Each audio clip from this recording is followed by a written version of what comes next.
প্রায় 2.5 বছর। I have no memory.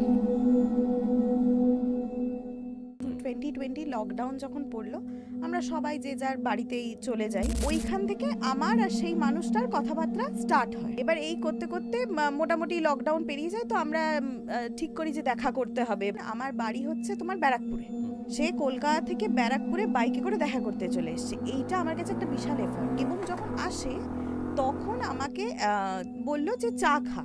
এবার চা খা, আমি খুব একটা চা লাভার নই, আগেই আমি বলে দিই। ও যেই চাটা নিয়ে আসে, ও বলে আমি নিয়ে আসছি। এবার যেখান থেকেই নিয়ে আসছে, চাটা তো নিজে হাতে নিয়ে আসছে।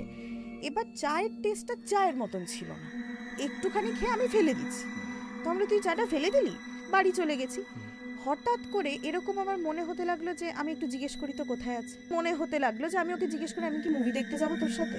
এবার আমার না খুব ওর সাথে দেখা করতে ইচ্ছে করছে।